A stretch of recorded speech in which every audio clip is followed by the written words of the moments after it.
Good afternoon, everybody. Just a couple of reminders as we get going here. As a courtesy to your fellow media members, the coaches, and student athletes, please silence your cell phones. Also a reminder, recording press conference video on cell phones is prohibited. We'll have 2 mic runners in the room. Please wait for the microphone to reach you before asking a question. Please provide your name and media affiliation each time you ask a question during the press conference. Now joining us are members of the Coastal Carolina Chanticleers, head coach Kevin Schnall, student athletes Caden Bodine, Dean Mihos, and Wells Sykes. Coach, if you want to begin with an opening statement.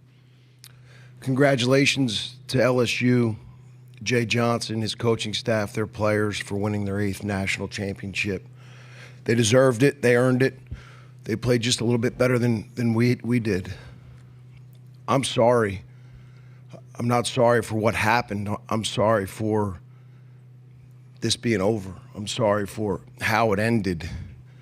To have the words head coach next to my name associated with this team, these guys, I couldn't be more proud.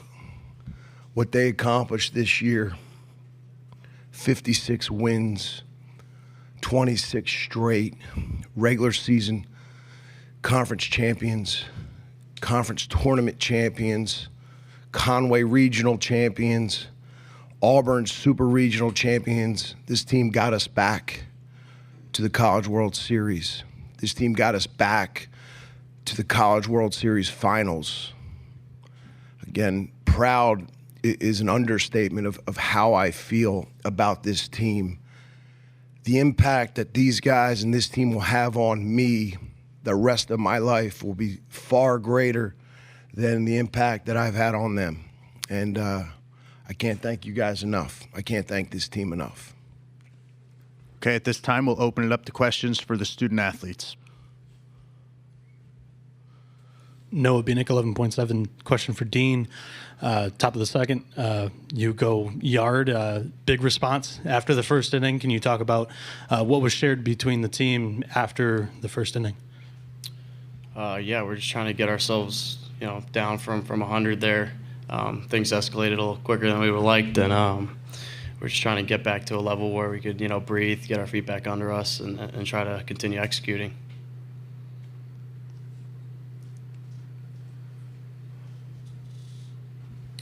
Should probably just ask Wells. You guys, even despite the loss, I saw that pretty much the entire team went onto the field, grabbed some sand as a remembrance, and just clearly you guys enjoyed and relished the experience that you had despite the loss. Yeah, I mean, for me, this was it for me. So, yeah, I mean,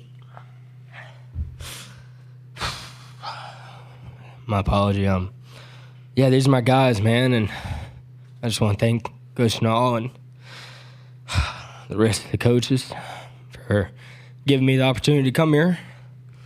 And, yeah, this is something that not just me, but this entire team will remember for the rest of their lives. And, these are my brothers, and I love everybody in that locker room. Noah Bieniek, 11.7. Question for Caden. After I think it was the second inning. After the second inning, ESPN cameras caught Jacob talking to umpire Campos. Was he bothered by the third base coach of LSU today? Well, what? What was it?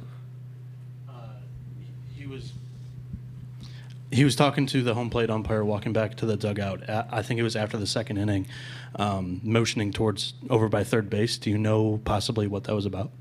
I don't think it was anything with the third base coach. I think it was something with the pitch comm. Maybe just, I don't think it was anything with the third base coach. Any more questions for the student athletes? We'll take one more. Aaron Fitt, doing baseball. Obviously, you guys ran into some really good pitching out here. What did you see out of Ianson? Whoever wants to chime in there, what makes him so tough?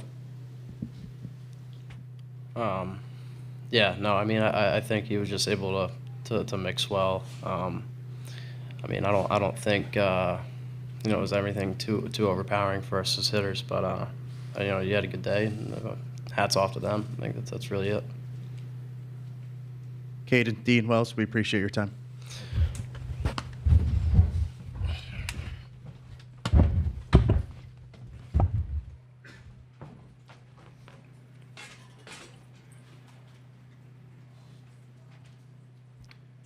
At this time, we'll open it up to questions for Coach Schnall.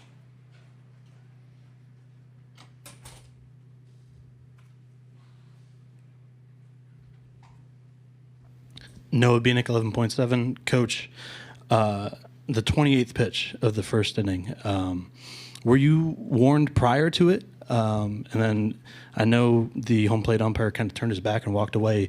Were any words shared from him to you afterwards? There's 25,000 people there, and I vaguely hear a warning issued.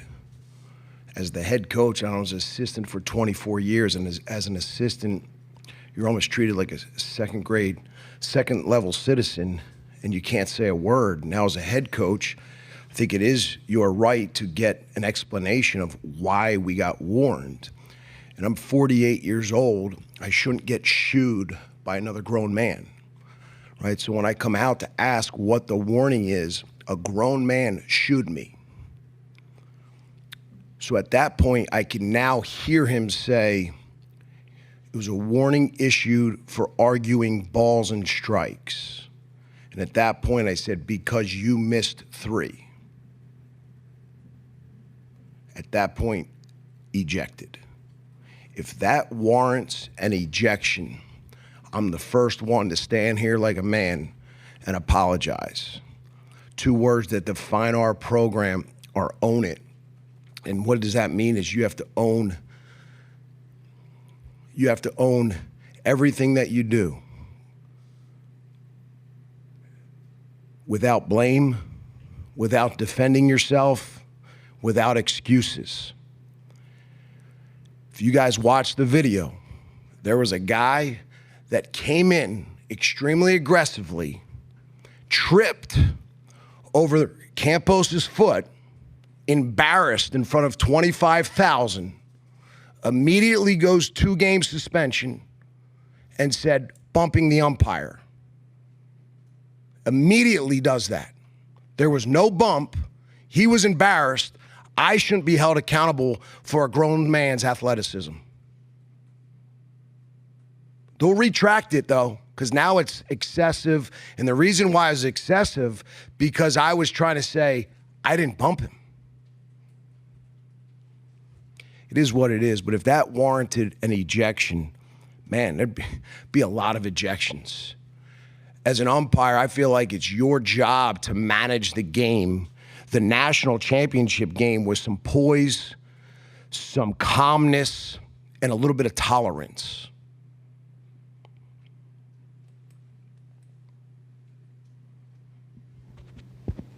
Coach, just to follow up, obviously that was a supercharged first inning, and it seemed like your team was able to settle in. I mean, obviously you're still watching the game. What did you see from the way that your club responded to kind of the emotions of the start of that game? It ended up being 5-3. You got to give their pitcher credit. The breaking ball was pretty good. There's a reason why he's so many strikeouts, and we were just expanding the zone a little bit too much. That said, we got a couple good swings, and we were right there in it. We just couldn't get enough swings. I mean, it just came down to we kept getting guys on base. We just couldn't deliver enough hits, and a lot of that, you got to give them credit. Their pitchers threw very well. Coach, just I guess on a more positive note, just the run you guys made here. You set a couple records for winning streaks going into the College World Series, going into the Championship Series, and just kind of what the team accomplished to get here and to get into that Championship Series in the first place. Incredible, and that's why I feel a little gutted right now, because the talk is going to be about the ejection, not this team, and it's not right. The front row seat should be the 2025 Coastal Carolina baseball team, not what happened in the first inning. Noah Bieniek, 11.7. Coach, you guys, Coastal Carolina played for the national championship. They lost 2 games by 3 runs. What do you want your players to remember about this year and the College World Series?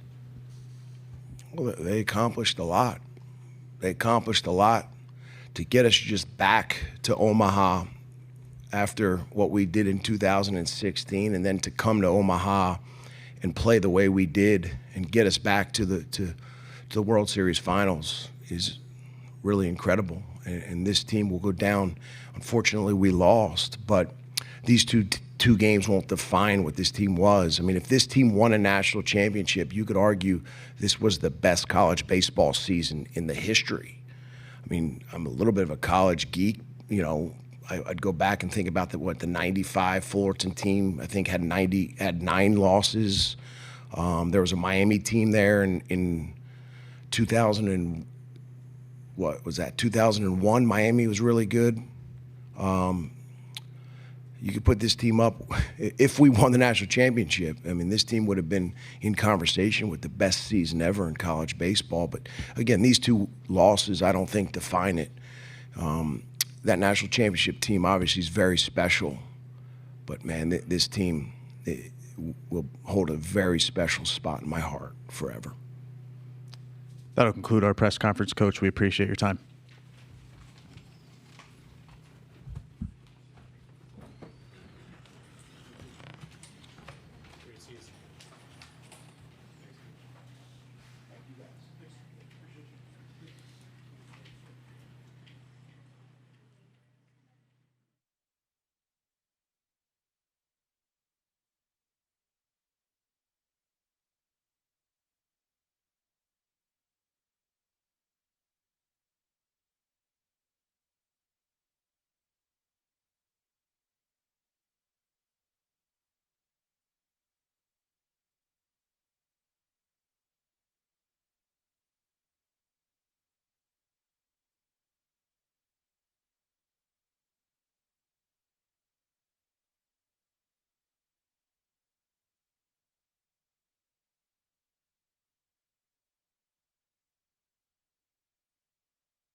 Good afternoon, everyone. Just a couple of reminders before we get going. As a courtesy to your fellow media members, the coaches and student athletes, please silence your cell phones. Also a reminder, recording press conference video is prohibited. Please provide your name and media affiliation each time you ask a question during the press conference. We'll have 2 mic runners in the room. Please wait for the microphone to reach you before asking a question. Now joining us are members of the national champions, LSU Tigers, head coach Jay Johnson, student athletes Anthony Ianson, Chase Shores, and Chris Stanfield. Gentlemen, congratulations on capturing the national championship. Coach, if you want to start with an opening statement. I'll do my best. Unbelievable. I'm so proud right now. It's not to be taken for granted. Being here 2 years ago, that was special. Greatest night of my life. This is equal and maybe even tops in some ways. It was probably a year ago today. We had 12 players in our program that actually played on the field for us in 2024. 12. That's not a lot. And then, as Coach Bertman would say, we ended up with some really good fortune. We had to go to work.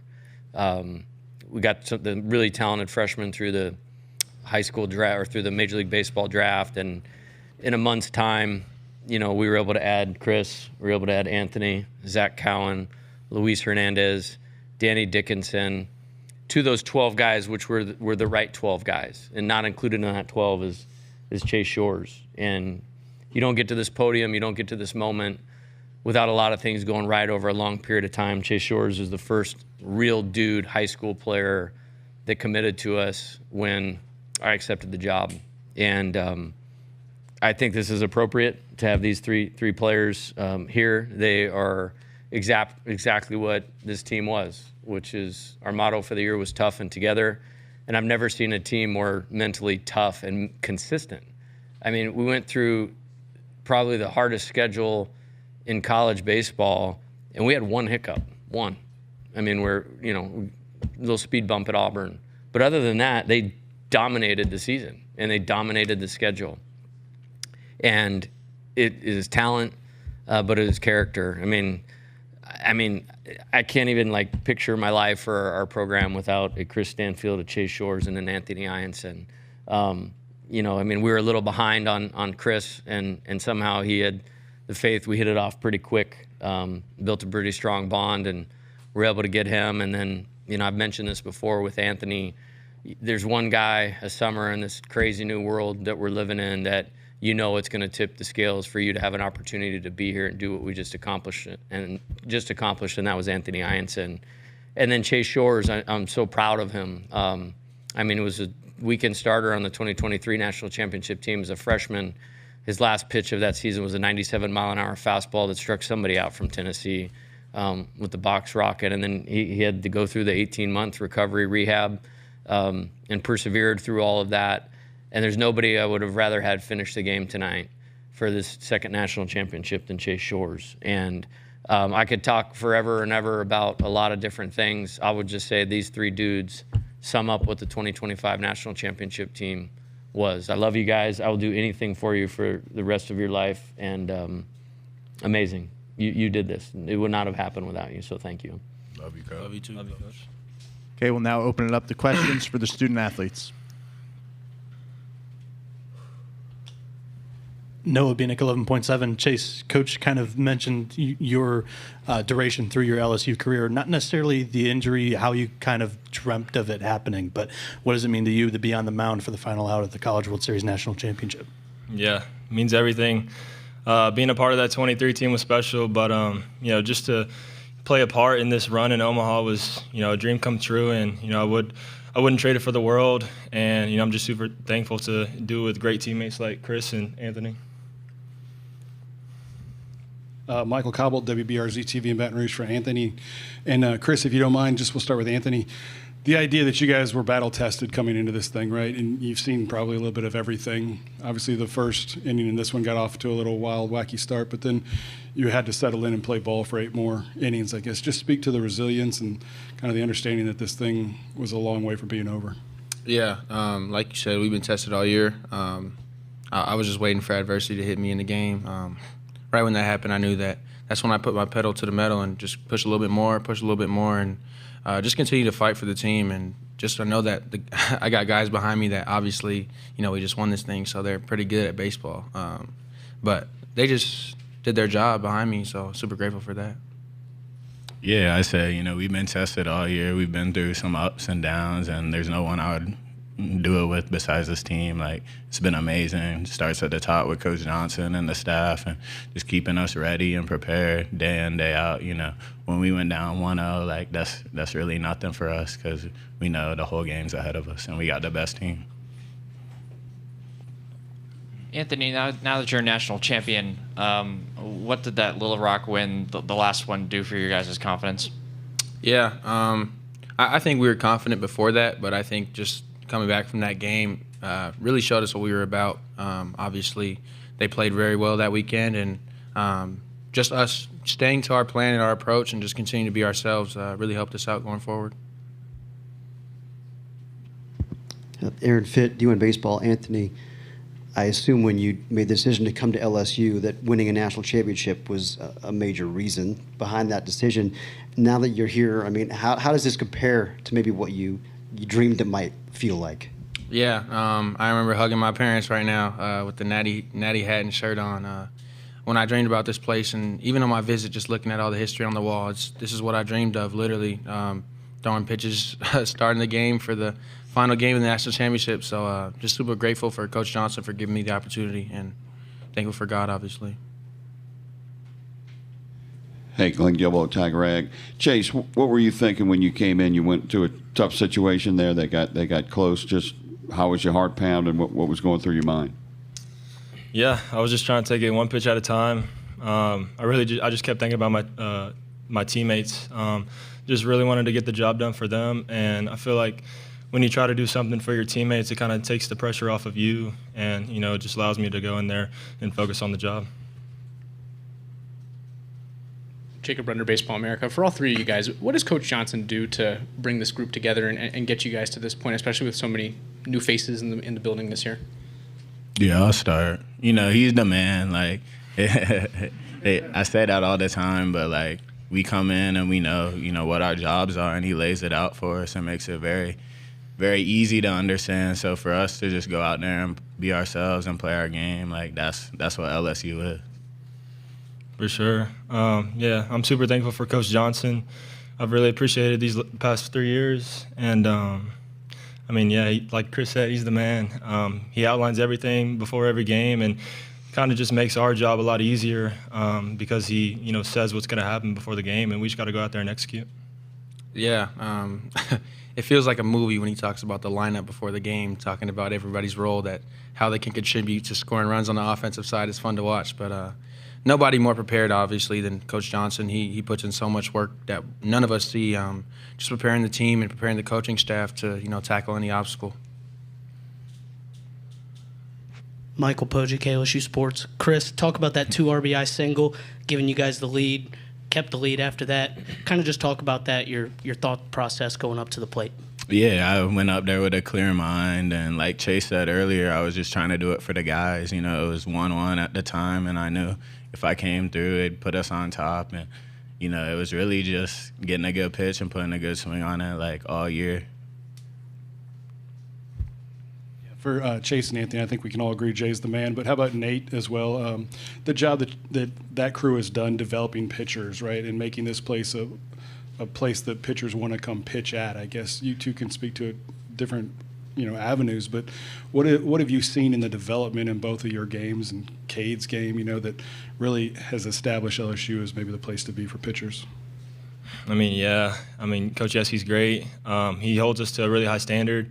He always says he's coaching us for the player he thinks we're going to be rather than the player we are right now. So, yeah, just holding us to the higher standard just allows us to go out there and, just work really hard and do our job. Yeah, just like Coach Johnson, he works day in and day out, so much time that nobody sees. Just helping the pitching staff find out who they are as pitchers, and I think that's the most important going forward, trying to figure out your identity as a pitcher, and he just does a really good job of being really transparent with everybody. For Chris and Anthony, when you guys were in the transfer portal and Coach Johnson is giving his pitch to you guys. What did he pitch, and then how did he execute on that recruiting pitch? Yeah, in June we were on the phone and he told me, do you want to come play for the best program in the country? And that was a no-brainer. So, but after that, just really belief and communication's really been the biggest. Just coming here, knowing the main goal, playing at LSU. There were already 7 of them, so why not get another? Yeah.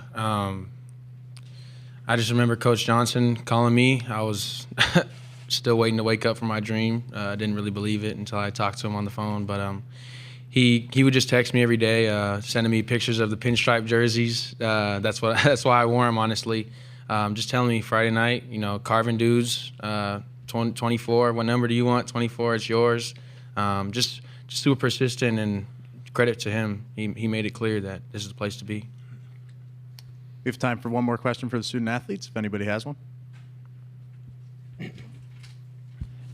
Chase, Jace talked about the story a couple times, but you decommitted from a school before coming to LSU. What was sort of your thought process behind that decision? And then again, how did he sort of execute the plan that Jay laid out for you up to today? Yeah, pretty similar to Chris and Anthony. Coach Johnson just made me feel wanted. He was really persistent in the way he was recruiting me. Same thing. What number do you want? Number 34. Just kind of executing and telling me everything that was going to happen in my freshman season, and it did happen. We won a national championship, and I think once you get to campus, he keeps recruiting you because that's just the coach he is. He's a great coach, and I'm really thankful I ended up coming to LSU. Hey, Anthony, Chase, Chris, congratulations once again. Enjoy the celebration, and thanks for your time. Thank you, sir. Thank you very much. Let's go, boys. Made it happen.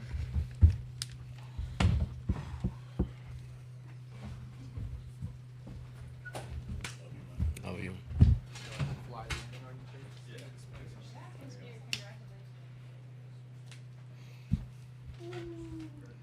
Okay, at this time, we'll open it up to questions for Coach.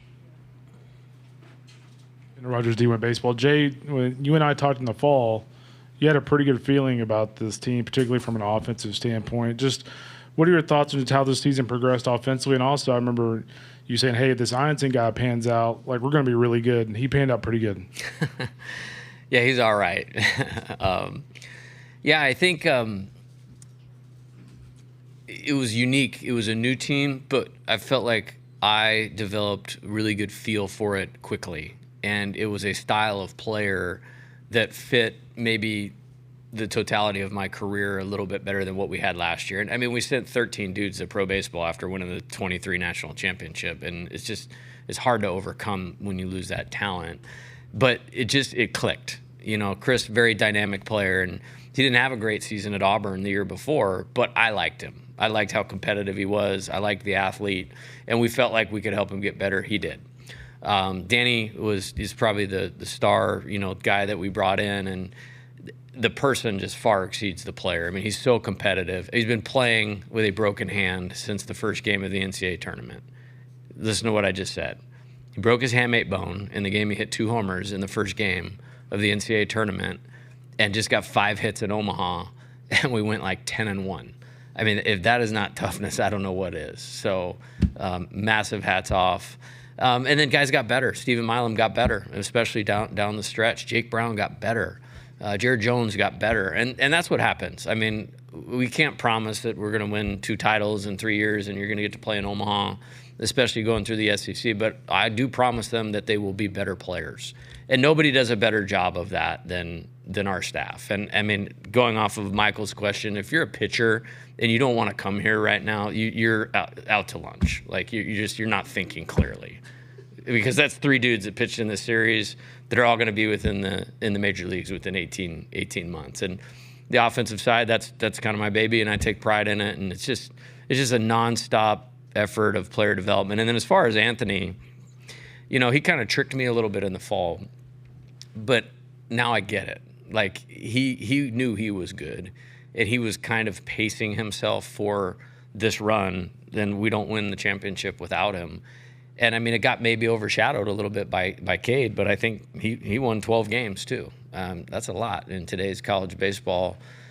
wins the first game of the NCAA tournament, closes out the regional final, grinds out a win in the Super, gets us off to a good start here against UCLA, and then wins the national championship game. And I could tell pretty quick today it was going to go good for him, and he deserved to be on the mound for the winner today.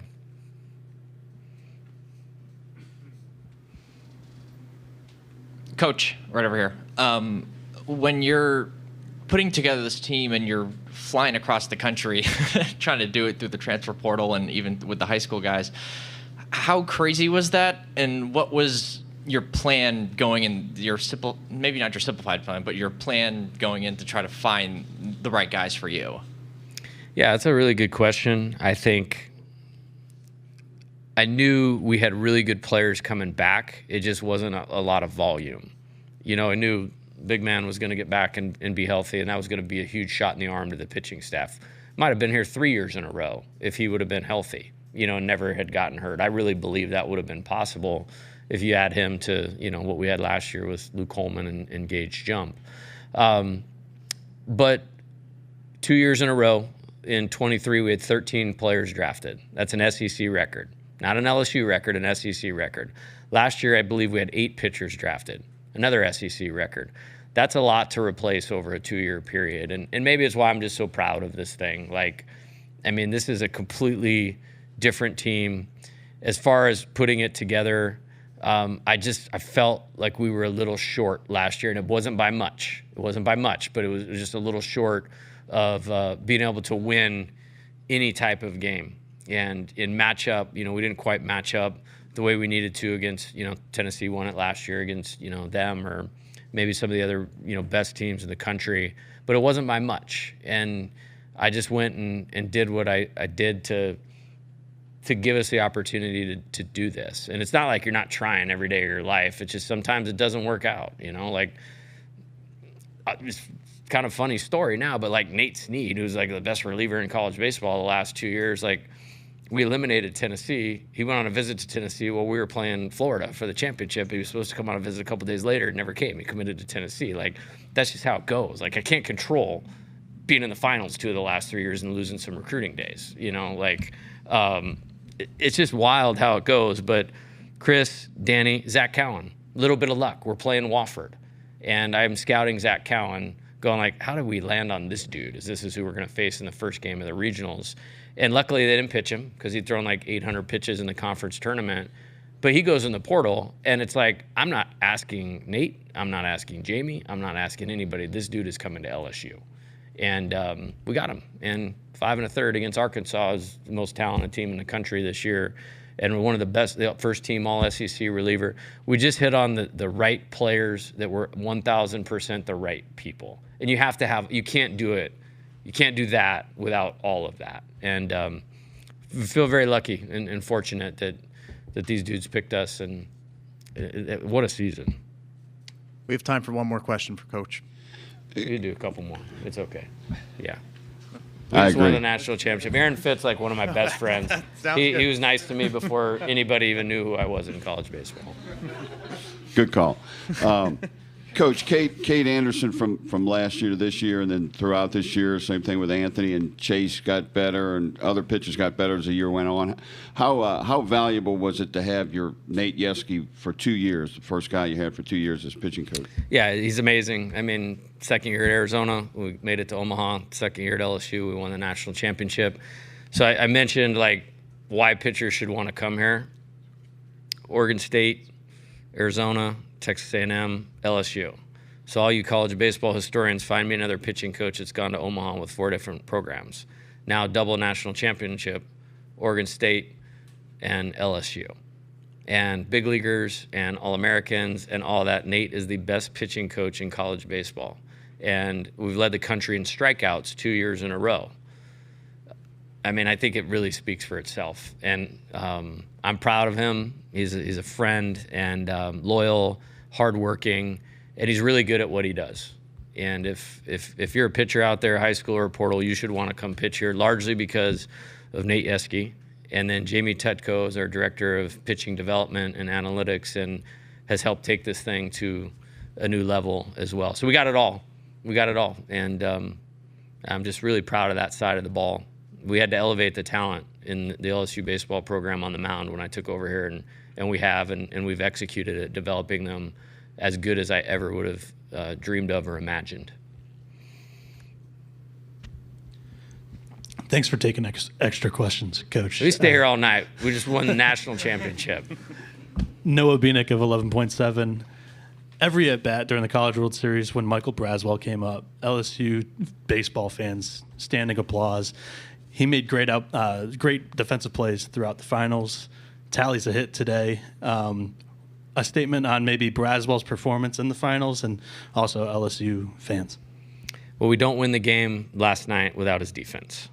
I mean, we lose the game without his defense last night. And I was looking hard at it. Tanner's a good player, too, and he helped us get here. But, on just the offensive platoon side, it probably would have made more sense to play Tanner against Flukie and Morrison. But just with the pressure that Coastal puts on you with the inside game, we just felt like we had to play him. And there was a lot of pull side ground balls against Cade throughout the season. And so we have a meeting where we kind of talk through the lineup, and that one I just put on the board, and somebody tried to raise their hand. I was like, no, this is what we're doing tonight. And then they came back and said, good decision, Coach. And then today, awesome. Sack bunt, I believe, walk, and a base hit. And I'm really happy for him because when he came here, he didn't talk about pro base, but he talked about getting to Omaha. And then I kind of fist bumped him the first game when we got here, and he's like, well, we're here, and let's win it now. And he contributed a lot to that. Coach, congratulations. Back to Shores for a second here. I mean, because, we all know the kind of prodigious talent that he is and that it wasn't a straight path to get to this point. And, it would be easy maybe to lose trust if a guy's struggling with the strike zone, but you guys kept going back to him and put him in position to get to this point. I'm curious, first of all, what was the key to getting that out of him, this kind of trustworthiness at the end of a game, and what did it mean to you for him to have this moment? Yeah, the talent is uncoachable. I mean, it's 99, 100. It's what they look like on TV at Fenway Park, Yankee Stadium, Wrigley Field, Petco Park.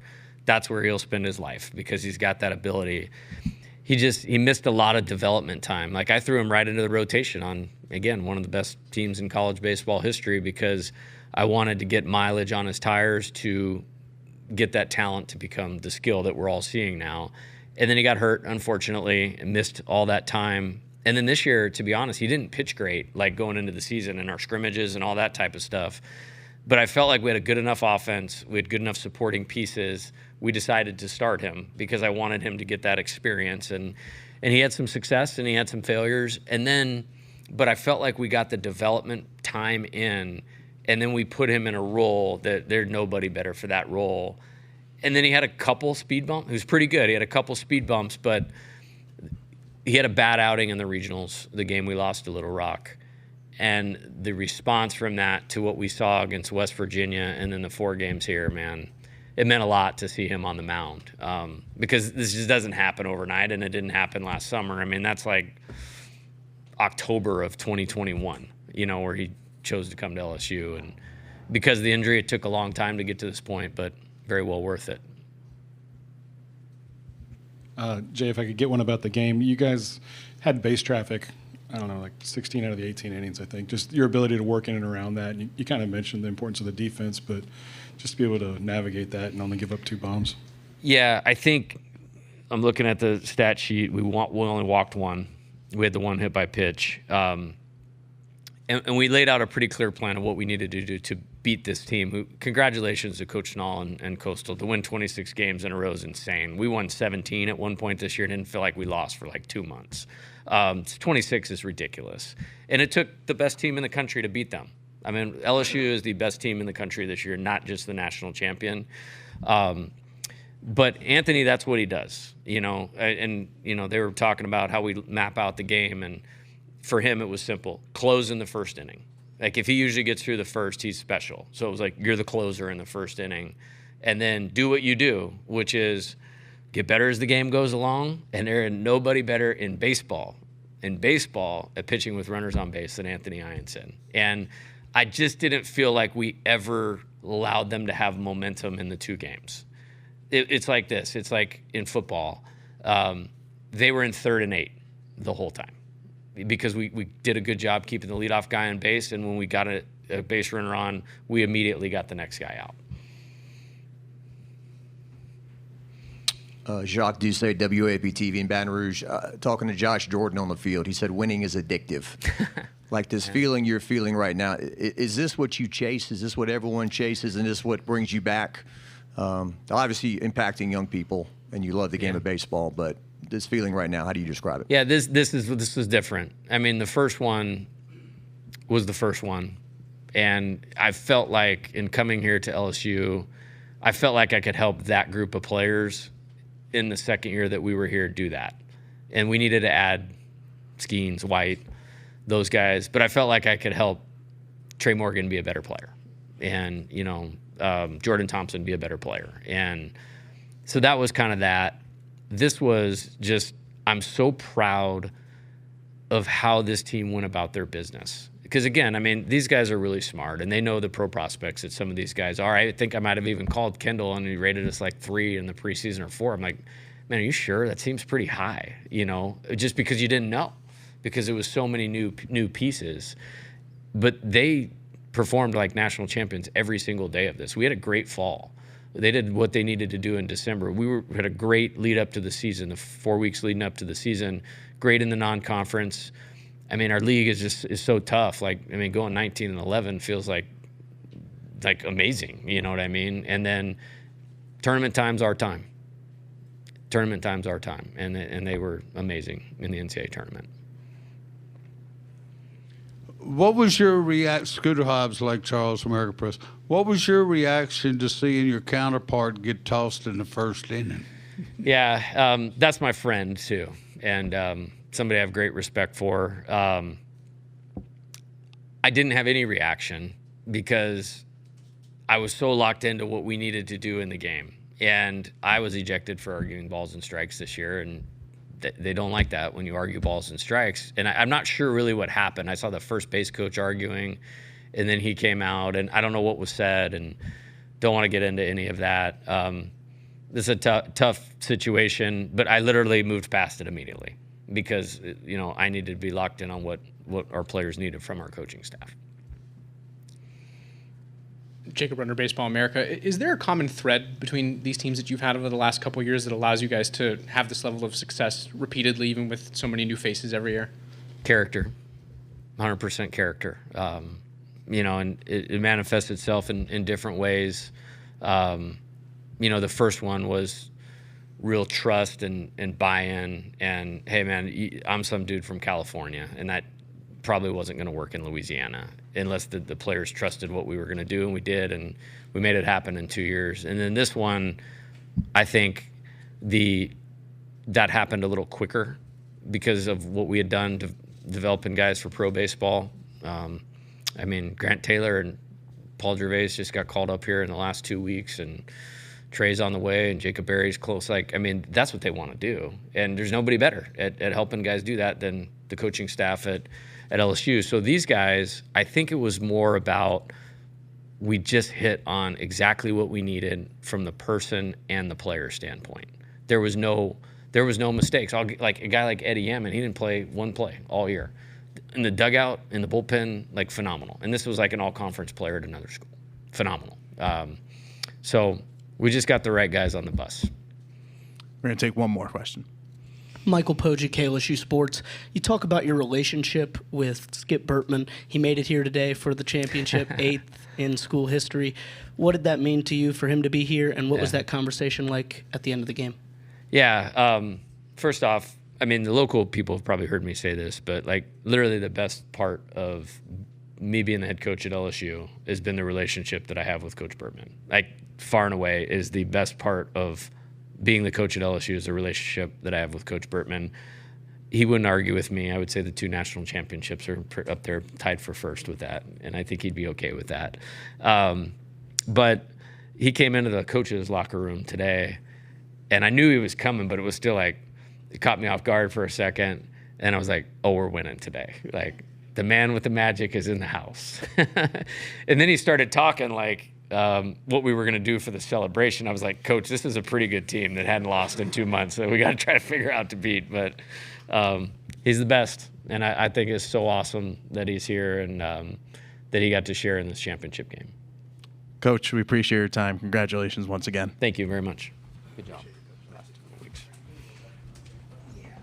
Hammond Communications will post a recording of this press conference in the NCAA.digital media hub at ncaa.veritone.com. Transcripts are provided by ASAP and will be posted shortly. Thanks for joining us.